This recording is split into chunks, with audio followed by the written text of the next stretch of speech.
Hello everyone, I am Prem Kumar Patle from KV number 1 Chhindwara. Dear students, today I am here along with third part of Thinkers, Beliefs and Buildings. Dear students, in this session we will see about the discovering of stupas. Okay, in this session we will get an information regarding Amravati Stup as well as about the Sanchi Stup. After that we will get an information regarding sculpture, हम मूर्ति कला के बारे में भी जानेंगे. And in that section we will get an information about the stories in stone. जो वहाँ मूर्तियाँ थी जो पत्थरों पे नक्काशी की गई थी, उनकी क्या स्टोरी, हम उनके बारे में जानेंगे. After that the symbols of worship, हम इसमें जानेंगे कि उपासना के क्या प्रतीक थे. And in last will get an information regarding लोक परंपराएं, popular tradition. And in that section we will get an information regarding Shal Bhanjika.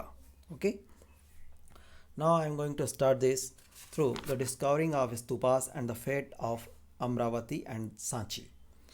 Dear students, as you can understand that each stup has its own history. सभी स्तूप का अपना एक इतिहास रहा है. ठीक है, कि हाउ दे वर बिल्ट, वो कैसे बने थे, and when they were discovered, वो कब खोजे गए, एंड उनकी जो हिस्ट्री थी, डिस्कवरी की भी एक अपनी हिस्ट्री थी, उसको जानने का हमें अब मौका मिला है. तो firstly will get an information regarding Amaravati. And dear students, an examination very important, in the view of examination this is very important section of this session. Okay, most of the time I have seen the question is asking about this section, which is why did Sanchi survive while Amravati did not. पूछा जाता है कि सांची क्यों बच गया और अमरावती क्यों नष्ट हो गया, यानी यहाँ का स्तूप क्यों नष्ट हो गया. तो हम यहाँ समझने की कोशिश करेंगे. In 1796, a local Raja who wanted to build a temple stumbled upon the ruin of the stupa of at Amravati. Okay, 1796 में क्या होता है ना बेटा, कि एक वहाँ का स्थानीय राजा रहता है जो मंदिर बनवाना चाहता था, और अचानक उसे क्या हुआ, अमरावती स्तूप के कुछ अवशेष मिल जाते हैं. ठीक है, अब इसके बाद ही decided to use the stone, वो उन पत्थरों का इस्तेमाल करना चाहता है. And thought that there might be some treasure buried in what seem to be a hill. उसको ऐसा महसूस होता है कि ये पत्थरों के नीचे, ये जो पत्थरों की छोटी सी पहाड़ी है, इस पहाड़ी में संभवतः कोई खजाना छिपा हुआ है. तो राजा इस तरह का धन का इस्तेमाल करना चाहता था. Some years later a British official named Colin Mackenzie visited the site. Although he found several pieces of sculpture and made details drawing of them, these reports were never published. प्यारे बच्चों, कुछ वर्षों के बाद कॉलिन मैकेंजी नाम का एक अंग्रेज अधिकारी इस इलाके से गुजरता है और वह वहाँ पर कई प्रकार की मूर्तियों को पाता है. मूर्तियों के बारे में वो एनालिसिस करता है, उसकी ड्राइंग तैयार करता है, स्कल्पचर्स के बारे में बहुत सारी इन्फॉर्मेशन को गेन करता है, एक रिपोर्ट तैयार करता है, लेकिन वो रिपोर्ट कभी भी पब्लिश नहीं हो सकी थी. ठीक है, 1796 में राजा को अमरावती के स्तूप मिले थे, ये आपको याद रखना है.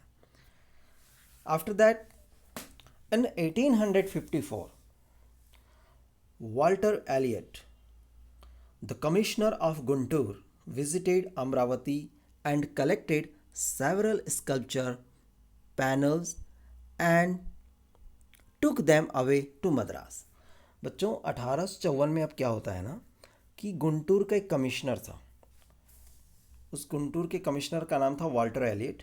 वो अमरावती की यात्रा करता है और उसे वहाँ पर कई मूर्तियाँ मिलती हैं, कई स्कल्पचर पैनल्स जो हैं, उत्कीर्ण पत्थर, वो उसे मिलते हैं और वो अपने साथ उनको लेकर के मद्रास चला जाता है. ठीक है, this came to be called the एलिट मार्बल्स आफ्टर हिम. और इसके नाम के जो है ना, वो जो पत्थर मिले थे संगमरमर, वो एलिट संगमरमर के नाम से जाने गए, उसी के नाम पर. ही also discovered the remains of the western gateway and came to the conclusion that the structure at Amravati was one of the largest and most magnificent Buddhist stupas ever built. अब उन्होंने क्या काम किया था कि जो वेस्टर्न गेटवे था, पश्चिम तोरण द्वार, उसको भी खोज निकाला और इसके बाद वो एक डिसीजन लिया, उसने एक कंक्लूजन पे पहुंचा, निष्कर्ष पे पहुंचा कि अमरावती का जो स्तूप है वो बौद्धों का सबसे विशाल स्तूप है और सबसे भव्य है, शानदार स्तूप है.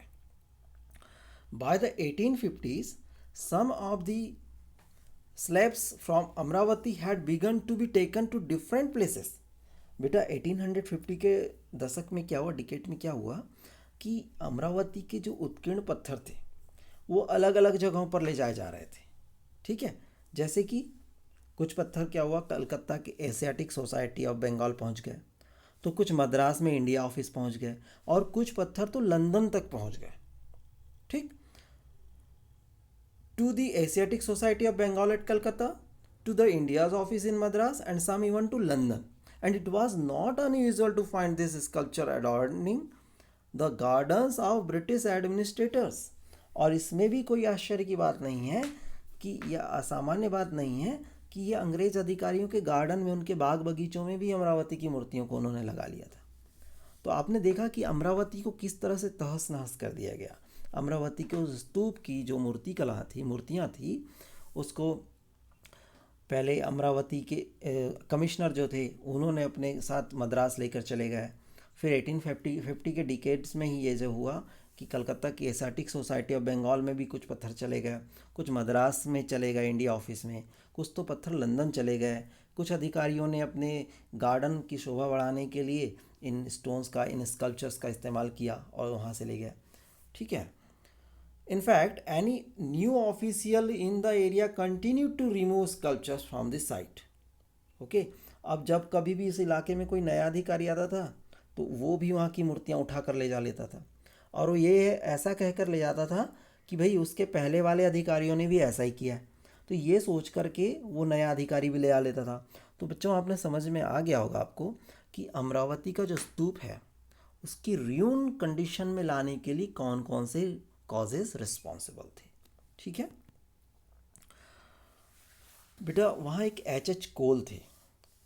We will get information of the views of H Cole on the stupas. Stupa पर एच कोल के क्या व्यू थे उसको समझते हैं. He was a archaeologist. Okay, H Cole, he was a very brilliant archaeologist. और उसने क्या सजेशंस दिया उसको देखेंगे. One of the few men who had a different point of view was an archaeologist named H. Cole. He wrote, वो क्या लिखता है? It seems to me a suicidal and indefensible policy to allow the country to be looted of original works of ancient art. वो कहते हैं, वो लिखते हैं कि इस देश की प्राचीन कलाकृतियों की लूट होने देना मुझे एक आत्मघाती और असमर्थनीय नीति लगती है. कि भाई आप कैसे अपने देश की प्राचीन कलाकृतियों को लूटने दे रहे हैं. अगर आप परमिशन दे रहे हैं तो आप अपने आप उस चीज़ के लिए सुसाइड कर रहे हैं. ये इनडिफेंसिबल पॉलिसी है, ये असमर्थन करने वाली नीति है. मैं इसका समर्थन नहीं करता. और वो क्या सोचते थे?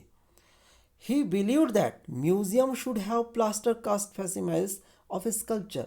उनका ये मानना था कि संग्रहालयों में जो मूर्तियाँ होनी चाहिए वो प्लास्टर ऑफ पेरिस से बनाई होती है ना, जो प्रतिकृतियाँ, उसे वहाँ रखी जानी चाहिए. उसकी जैसे दिखने वाली हूबहू चीज़ों को म्यूज़ियम में रखना चाहिए. जबकि जो असली कृतियाँ हैं, जो असली मूर्तियाँ हैं, वो कहाँ पर रहनी चाहिए? जहाँ उनको डिस्कवर किया गया, जहाँ उनकी खोज की गई, उसे उसी की जगह पर रखी जानी चाहिए. He believed that museums should have plaster cast facsimiles of sculpture, whereas the originals should remain where they had been found. Okay. Unfortunately, Cole did not succeed in convincing the authorities about Amravati. लेकिन दुर्भाग्य से क्या होता है ना कि कोल अपने अधिकारियों को अमरावती की बात के लिए राजी ही नहीं कर पाते. ठीक है, लेकिन फिर भी क्या होता है, although his plea for in situ preservation was adopted in the case of Sanchi. मेरे बच्चों, सिटू प्रिजर्वेशन, लेकिन उसकी जो अपील है वो सांची के स्तूप को खोज लेने के बाद उसके संरक्षण के लिए उसको मानी गई। ठीक है, अब सांची के स्तूप में ऐसी दिक्कतों का सामना नहीं करना पड़ा और जो अथॉरिटी थी उन्होंने उनकी उस बात को सांची के लिए अडॉप्ट कर लिया था in the case of Sanchi. प्यारे बच्चों, अब जो मैं आपको नेक्स्ट स्लाइड में बताने जा रहा हूँ, why did Sanchi survive while Amravati did not.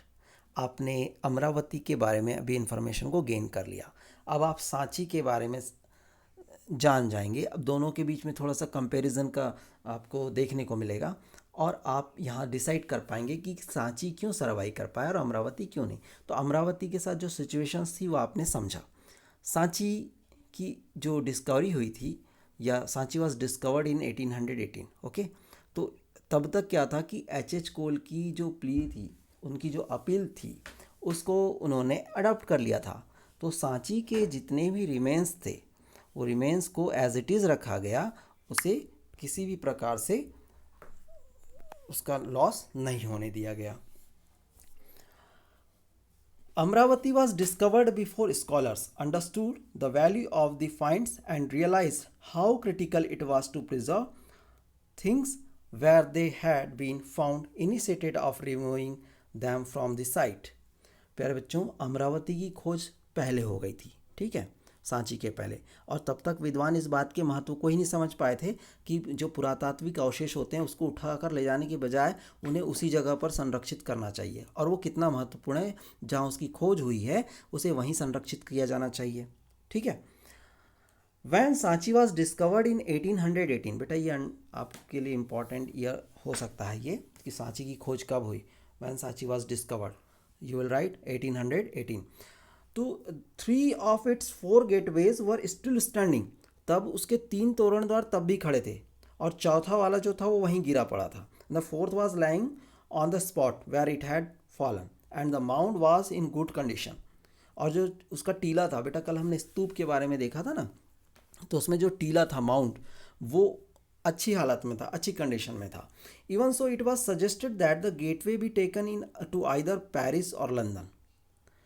तब भी यह सुझाव आया कि जो इसके गेटवेज हैं उसको पेरिस ले जा लो या लंदन भेज दिया जाए, लेकिन ऐसे कई कारण बने जिनकी वजह से सांची का स्तूप वहीं पर बना रहा। Okay, finally a number of factors help to keep Sanchi as it was and so it stands where the Mahachaitya at Amaravati is now just an insignificant little mount totally denuded of its former glory. प्यारे बच्चों, कई कारणों की वजह से सांची का स्तूप वहीं बना रहा और आज भी बना हुआ है। जब आप कभी उस साइड विजिट करने जाएं तो आप देखेंगे कि सांची का स्तूप अपनी भव्यता को आज भी फैला रहा है, जबकि अमरावती का जो महाचैत्य था अब सिर्फ एक छोटा सा टीला रह गया है और उसका सारा गौरव जो है पूरी तरह से वो नष्ट हो चुका है। प्यारे बच्चों, आपने इस सेक्शन में जाना कि किस तरह से स्तूप्स की डिस्कवरी हुई थी और अमरावती की और सांची की स्थिति क्या हो सकी है आज तक। Dear students, now will get information regarding sculpture. और आपने कई सारे स्तूप के और मूर्तियों को यूरोप में ले जाने की बात अभी मैंने जो एक्सप्लेन किया उसके माध्यम से आप समझे, और ऐसा इसलिए हुआ था क्योंकि जिन लोगों ने उन मूर्तियों को देखा उन्हें ये बड़ी खूबसूरत सी और बड़ी मूल्यवान लगी थी। Because it was because those who saw them considered them to be beautiful and valuable and they wanted to keep them for themselves। वो अपने लिए इन चीज़ों को सुरक्षित रखना चाहते थे, अपने पास रखना चाहते थे, इसलिए इन्होंने सब ने अपने अपने साथ उठा करके लेकर चले गए। किसी ने पेरिस ले गया, किसी ने लंदन ले गया, किसी ने अपने गार्डन में लगा लिया, किसी ने मद्रास लेकर चला गया। इस तरह की स्थितियों को निर्मित किया गया। Dear students, in this section we will get information regarding stories in stones. जो पत्थर थे उनमें जो नक्काशी की गई थी वो कौन सी कहानियों को बतलाता है।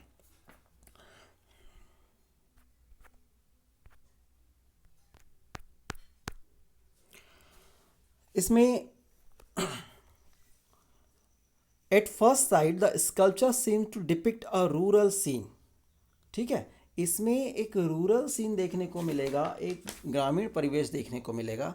ये देखिए कि ये आपको ये एक इमेज दिखाई दे रही है, इसमें हट ये जो है आपको दिखाई दे रही होगी। ये आपकी पेज नंबर 100 में टॉप में ही दिया हुआ है पिक्चर, उसी की इन्फॉर्मेशन है। At the first sight the sculpture seems to depict a rural scene, okay, with thatched huts and trees. बच्चों देखो यहाँ पर ये आपको यहाँ कुछ झोपड़ियाँ दिखाई दे रही है और इन झोपड़ियों के साथ में कुछ ट्रीज, पेड़ पौधे भी यहाँ पर दिखाई दे रहे हैं। However, arts historians who have carefully studied the sculpture at Sanchi, okay, and identify it was a scene from the वैशांतर जातक। यहाँ आपको ये नोट करना है, ठीक है, कि जो हिस्टोरियंस थे उन्होंने जब स्टोन्स पर जो स्टोरीज थी उसको रीड किया, उसको स्टडी किया, तो उन्होंने क्या पाया। तो आप लिखेंगे कि while the historians have carefully studied the sculpture at Sanchi, identify it as a scene from the वैशांतर जातक। ये वैशांतर जातक से लिए गए दृश्य हैं, ऐसा इतिहासकार बताते हैं। यही इसका मेन हिस्सा है, ये main part stories in stone का एक मेन पार्ट है। This is a story about a generous Prince, okay. यहाँ पर ये जो कहानी है ना, एक ऐसे दानी राजकुमार के बारे में बतलाते हैं जिसने अपना सब कुछ एक ब्राह्मण को सौंप दिया, ठीक है, और वह अपनी पत्नी और बच्चों के साथ जंगल में रहने को चला गया। ठीक इस तरह की जो उदाहरण है अक्सर इतिहासकार किसी मूर्तिकला की व्याख्या करके, ठीक है, मूर्ति की व्याख्या करके लिखित साक्ष्यों के साथ तुलना करते हैं और फिर बतलाते हैं कि ये जो कहानी है क्या कहती है। This is a story about a generous prince who gave away everything to the Brahmin and went to live in the forest with his wife and children, okay. इस तरह से जो हिस्टोरियंस हैं वो स्कल्पचर को टेक्सचुअल एविडेंस के साथ compare करते हैं और एक स्टोरी को फॉर्म करते हैं। ये है बेटा वो स्टोरी जिसके बारे में बात कर रहे हैं। ये वहाँ के नदर्न गेटवे के ऊपर लगा हुआ था। Now will see about the symbols of worship, okay. अब हम जानेंगे कि यहाँ पर कौन कौन से उपासना के कुछ प्रतीक हैं। Art historians had to acquire familiarity with the hagiographies of Buddha in order to understand Buddhist sculpture. बौद्ध मूर्ति कला को समझने के लिए जो कला इतिहासकारों को बुद्ध के जो चरित्र हैजियोग्राफीज होती उसके बारे में समझ बनानी पड़ी। Firstly they read about the hagiography of Buddha and after that they were familiar with the history of the Buddha, and they were able to reconstruct the history of and the story of Mahatma Buddha, okay. And according to the hagiographies, उनकी बुद्ध चरित्र के अनुसार क्या था देखिए। The Buddha attained enlightenment while meditating under a tree. बौद्ध चरित्र के अनुसार क्या बताया गया है कि भगवान महात्मा बुद्ध को जो ज्ञान की प्राप्ति हुई है वो एक वृक्ष के नीचे बैठ कर के ध्यान करते हुए हुई है, ठीक है। और कई जो मूर्तिकार हैं उन्होंने महात्मा बुद्ध को मानव रूप में नहीं दिखा करके उनकी उपस्थिति प्रतीकों के माध्यम से दिखाया, मतलब सिंबल के तौर पर दिखाया। उन्हें उनके शारीरिक या भौतिक शरीर के साथ नहीं दिखलाकर उन्हें प्रतीक के माध्यम से बतलाने की कोशिश की। Okay, many early sculptures did not show the Buddha in human form. शारीरिक तौर पर नहीं दिखाया। Initiated, they showed his presence through symbols. ठीक है, अब आप जानेंगे कि कैसे होगा बेटा। जैसे 4.14 इमेज है, उसमें क्या बतला रहा है। The empty sheet was meant to indicate the meditation of Buddha. जो रिक्त स्थान दिखाई दे रहा है 4.14 एक इमेज आपकी बुक में आप देखेंगे वो बुद्ध के ध्यान की दशा को दिखलाता है, ठीक है। और साथ ही जो स्तूप है उसमें एक बेटा स्तूप है 4.15 में एक इमेज बनी हुई है, उसमें बतलाया कि ये महापरिनिर्वाण का प्रतीक है, ओके। स्तूप जहाँ पर पिक्चर बना हुआ है वो महात्मा बुद्ध के महापरिनिर्वाण को दिखला रहा है। And another frequently use symbol was the wheel, एक चक्र बना हुआ है जो इमेज 4.16 में है, this stood for the first sermon of Buddha, वो इस बात का प्रतीक है जब महात्मा बुद्ध ने अपना प्रथम उपदेश सारनाथ में दिए थे। ठीक है। As is obvious such sculptures can not be understood literally. For instance the tree does not stand simply for a tree but symbolize an event in the life of the Buddha. प्यारे बच्चों, जैसा कि स्पष्ट हमें पता चलता है कि मूर्तिकला को अक्षरशः नहीं समझा जा सकता। यहाँ पेड़ का मतलब केवल एक पेड़ नहीं था, बल्कि वो भगवान या महात्मा बुद्ध के जीवन की घटना का प्रतीक था। ट्री किसको बतला रहा था? पेड़ किसको बतला रहा था? रिक्त स्थान किसको बतला रहा था? जो स्तूप है वो क्या बतला रहा था? जो व्हील है, चक्र है, वो किसको बतला रहा था? तो ये सभी चीज़ों के प्रतीक थे जो इतिहासकारों ने इसको टेक्सचुअल ट्रेडिशन के साथ मैच किया, हिस्ट्री को रिकंस्ट्रक्ट करने की कोशिश की। ओके बेटा, ये सिम्बॉल्स को आइडेंटिफाई करने के लिए आ सकता है कि अगर इस तरह का सिम्बॉल है तो वो किस चीज़ को, उनकी लाइफ से किस पार्ट को रिलेट करता है। Dear students, now will in another section popular tradition, लोक परंपराएं। Dear students, in this section you will see the different images. As you can see on the screen, there is an image of शाल भंजिका। शाल भंजिका एक महिला का एक चित्र है। ये वहाँ जो तोरण द्वार थे, गेटवे थे, उस पर इस महिला का मूर्ति को तैयार किया गया और ये एक काफ़ी शुभ प्रतीक के रूप में मानी जाती है। ठीक, अब हम इसके बारे में जानकारी लेते हैं। And after that you will get an information about another images, another sculpture like elephant. You will see about the Gaj Lakshmi, about the serpent. Okay, firstly we will see about the शाल भंजिका। हम शाल भंजिका के बारे में जानेंगे बच्चों। Other sculptures at Sanchi were perhaps not directly inspired by Buddhist ideas. जो सांची में उत्कीर्णित बहुत सी जो मूर्तियां हैं उसका बौद्ध मत से कोई सीधा जुड़ाव नहीं है, उससे उसका कोई संबंध नहीं है। अब इसमें क्या है? This include beautiful women swinging from a edge of the gateway holding into a tree. Okay, यहाँ पर क्या हुआ कि इनमें से कुछ सुंदर स्त्रियां भी मूर्तियों में उत्कीर्णित की गई है, जो गेटवे यानी तोरण द्वार के किनारे पर एक पेड़ को पकड़कर झूलती हुई दिखती हैं। ठीक है। Initially, scholars were a bit intrigued about this image, which seemed to have little to do with renunciation. ये शुरू में विद्वान इस मूर्ति के महत्व के बारे में थोड़े से असमंजस में थे कि भाई ये किस चीज़ को इंडिकेट करती है ना। However, after examining other literary tradition, they realized that it could be a representation of what is described in Sanskrit as शाल भंजिका। इस मूर्ति का त्याग और तपस्या से कोई रिश्ता तो नज़र नहीं आता था, लेकिन जो टेक्सचुअल ट्रेडिशन था उसकी स्टडी करने के बाद और जो संस्कृत में, जो संस्कृत लैंग्वेज में जिसको डिस्क्राइब किया गया है, उसके आधार पर ये शाल भंजिका की मूर्ति निकल करके सामने आई। And according to popular belief, और जो लोक मान्यता के अनुसार थी, लोक परंपरा के अनुसार ये माना जाता था, this was a woman who touch cause trees to flower and bear fruits. लोक परंपरा में माना जाता था कि इस स्त्री के द्वारा अगर किसी वृक्ष को छू भी लिया जाए तो उस वृक्ष में फूल खिल उठते थे और फल होने लगते थे। ठीक है, और ऐसा लगता था जैसे एक शुभ प्रतीक माना जाता था, और इसका कारण, इसी कारण स्तूप के अलंकरण में इसको प्रयुक्त किया गया, इसको उपयोग किया गया। ठीक है। It is likely that this was regarded as an auspicious symbol and integrated into a decoration of the stupa. तो आपने बच्चों यहाँ शाल भंजिका की इंफॉर्मेशन को अब सुन लिया है। ठीक है।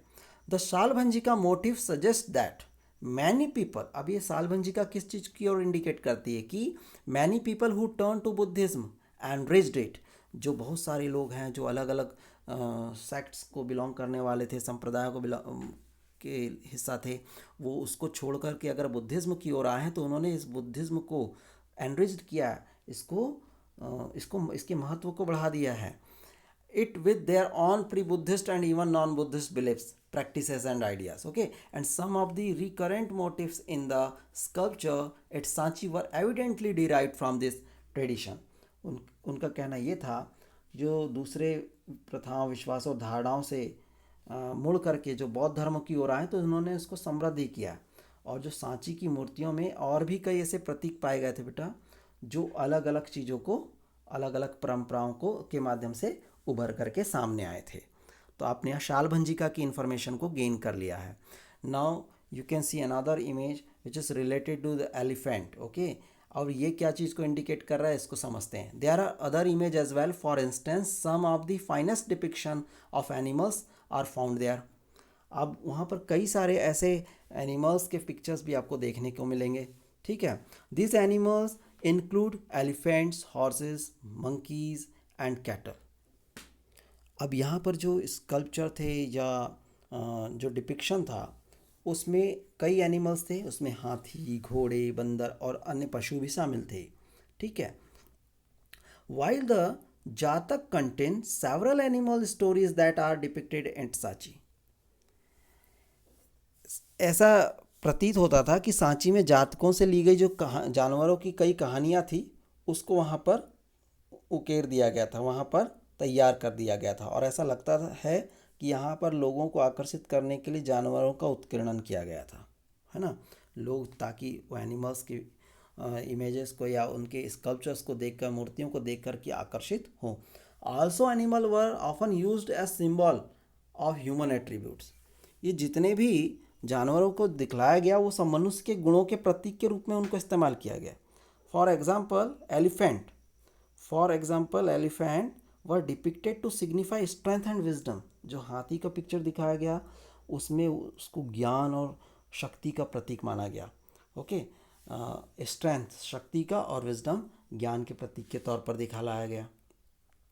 बच्चों, अब ये आपके सामने और कुछ इमेजेस हैं जो गजलक्ष्मी की है। ठीक है, एक महिला की मूर्ति आपको दिखाई दे रही है जिसके ऊपर हाथी जो है जल छिड़कते हुए दिखाई दे रहे हैं 4.19 इमेज में।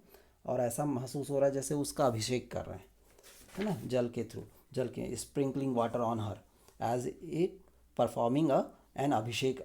ओके, और कॉन्सिक्रेशन। ओके बेटा, ये यहाँ उसका जो है अभिषेक कर रहे हैं, ऐसा प्रतीत हो रहा है। और जो दूसरा इमेज है, अच्छा, ये जो पहला इमेज है इसको ये इतिहासकार कहते हैं कि ये बुद्ध की माँ है, माया। ठीक है, बुद्ध की माँ माया से जोड़ते हैं। और दूसरे इतिहासकार उन्हें एक लोकप्रिय देवी जो थी गजलक्ष्मी वो मानते हैं, गजलक्ष्मी मानते हैं। गजलक्ष्मी कौन थी? गजलक्ष्मी सौभाग्य लाने वाली देवी थी। ओके, जिन्हें प्राय हाथियों के साथ जोड़ा जाता है। आप शायद इससे वाकिफ भी होंगे, इसके बारे में आप सुना भी होगा। गजलक्ष्मी जिनका संबंध हाथियों से स्थापित किया जाता है। और यह भी संभव है कि इन उत्कीर्णित मूर्तियों को देखने वाले जो उपासक थे इसे माया और गजलक्ष्मी दोनों के रूप में जोड़ करके भी इसे देख सकते थे। बेटा, एक इमेज दिख रही है आपको 4.21। Okay, which is found in several pillars इन सांची। ये जो सरपेंट का पिक्चर है, सांप का या सर्पों का जो इमेज है या स्कल्पचर है, वो आपको वहाँ के कई सारे पिलर्स में देखने को मिलेगा। This motif seems to be derive from popular tradition which were not always recorded in text. और एक ऐसी लोक परंपरा है जिसको कि ग्रंथों में जिक्र ही नहीं किया गया है। ठीक, और दिलचस्प बात क्या है देखिएगा, दिलचस्प बात यह है कि कला पर लिखने वाले जो आधुनिक इतिहासकार में से एक जो जेम्स फर्ग्यूसन्स थे, interestingly one of the earliest modern art historians, James Fergusson's considered Sanchi to be a center of tree and serpent worship। यहाँ पर ये पूछा जा सकता है कि कौन सा ऐसा शख्स था, कौन सा ऐसा हिस्टोरियन था जो सांची को एक वृक्ष और सर्प पूजा के केंद्र के रूप में मानता था। James Fergusson. तो उसने जो अपने रिकॉर्ड्स तैयार किए, उसने जो इन्वेंशन रिसर्च किया, तो उसके आधार पर जेम्स फर्ग्यूसन कहते हैं कि सांची जो है एक वृक्ष और सर्प पूजा करने का एक केंद्र था। ठीक है, he was not familiar with Buddhist literature. वो बौद्ध साहित्य से बिल्कुल अनभिज्ञ था, उसे फेमिलियर उससे नहीं था, and most of which had not yet been translated. और जब तक क्या हुआ था कि बहुत सारे बौद्ध ग्रंथों का अनुवाद भी नहीं हुआ था, इसलिए उन्होंने सिर्फ ये जो स्कल्पचर्स थे, उत्कीर्णित मूर्तियाँ थी, उनका अध्ययन करके अपने निष्कर्ष निकाल लिए थे, and arrived at this conclusion by studying only the images on their on. जो उन्होंने इमेजेस देखी, जो उन्होंने रिसर्च किया, वो खुद के ही कंक्लूजन, खुद की रिसर्च के कंक्लूजन पे पहुंचे। उन्होंने किसी प्रकार के बौद्धिस्ट टेक्स्ट को रीड नहीं किया था, और किसी और हिस्टोरियंस के जो रिसर्च थी उसके बारे में उन्होंने जानकारी को हासिल नहीं किया था। इसलिए वो कहते थे कि सांची जो है वो वृक्ष और सर्प पूजा का एकमात्र केंद्र है। Sanchi to be a centre of tree and serpent worship. तो इस तरह से बच्चों आज आपने बहुत सारी इन्फॉर्मेशन इस सेशन के माध्यम से गेन की। अब हमारा जो लास्ट सेशन है वो हमारी जिस दिन क्लास रखी जाएगी उस दिन इस चैप्टर की का लास्ट सेशन होगा। आप सभी बच्चों से एक रिक्वेस्ट कि वो अपने नोट्स जल्द से जल्द तैयार कर लें और जो डेट दी गई है उसमें आप सबमिट करें। Thank you very much.